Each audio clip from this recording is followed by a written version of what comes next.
Sitting lonely in my room again, trying to find the words to say, but nothing comes out. Camavinga terbuka untuk bermain sebagai bek kiri untuk Real Madrid dan Prancis. Eduardo Camavinga bisa dibilang menjadi salah satu pemain Real Madrid yang paling berguna di tahun kalender ini.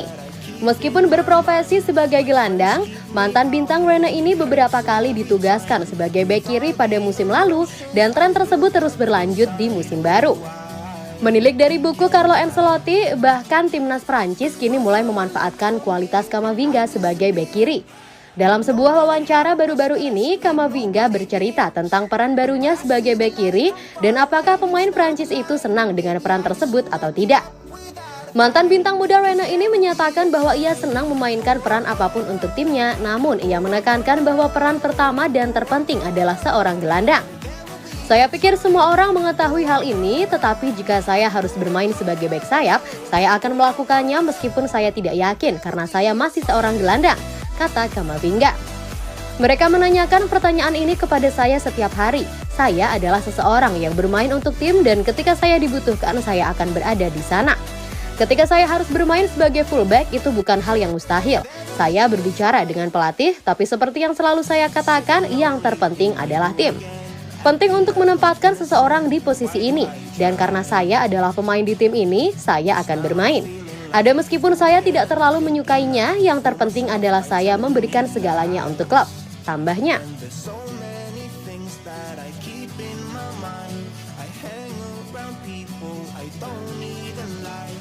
AC Milan siapkan mahar untuk Arda Güler, tinggal disodorkan ke Real Madrid.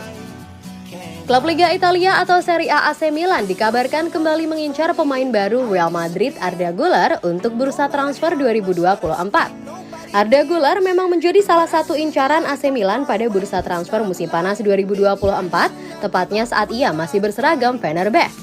Namun ternyata justru Real Madrid yang berhasil mendapatkan tanda tangan sang pemain dengan modal 20 juta euro untuk kontrak sampai 30 Juni 2029.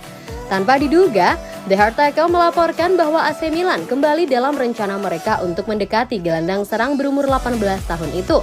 Sebab saat ini Stefano Pioli hanya punya satu gelandang serang dalam skuadnya, yakni Yacine Adli. Selebihnya gelandang yang ia miliki hanya gelandang tengah dan bertahan, artinya Milan atau Rossoneri sangat membutuhkan tambahan pemain untuk sektor tersebut. Hal inilah yang membuat mereka kembali pada Arda Güler. Saking butuhnya, rival sekota Inter Milan itu dikabarkan sudah mempersiapkan mahar 20 juta euro dan tinggal disodorkan ke pihak Real Madrid. Kalau raksasa Spanyol itu menerima proposal Milan, artinya mereka tidak mendapat untung. Sebab modal mereka untuk mendapatkan Güler dari Fenerbahce juga 20 juta euro. Sehingga rival Barcelona itu bakal keberatan untuk menjualnya dengan harga yang dimaksud. Justru mereka mungkin akan mempertimbangkan untuk meminjamkannya saja. Arda Güler sama sekali belum pernah tampil alias debut bersama Real Madrid musim ini, sehingga Güler mungkin memang sebaiknya dipinjamkan dulu ke klub lain karena masih terlalu muda.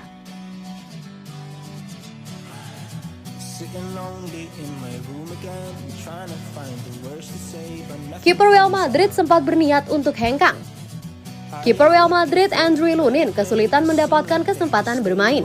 Oleh karena itu dia sempat memikirkan untuk hengkang dari Santiago Bernabeu akhir musim kemarin. Tampaknya Lunin akan meninggalkan Real Madrid pada musim panas ini. Dengan pelatih kepala Carlo Ancelotti dilaporkan tertarik untuk memindahkannya setelah tidak yakin dengan penampilannya. Namun dia tetap bertahan sampai saat ini.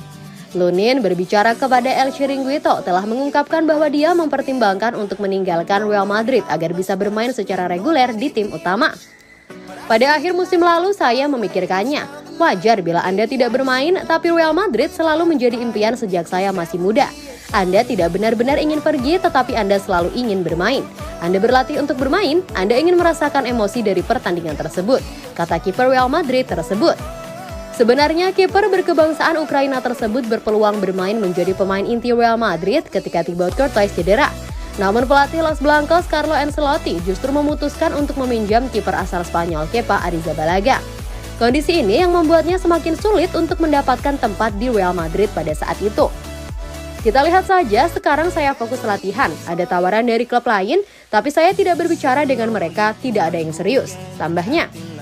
Kontrak Lunin di Real Madrid berakhir pada akhir musim ini dan dengan Kepa ingin bertahan dan Courtois akan kembali dari cedera pada awal musim 2024-2025, tidak mengherankan jika dia akan hengkang ke lapangan baru pada musim berikutnya, musim panas.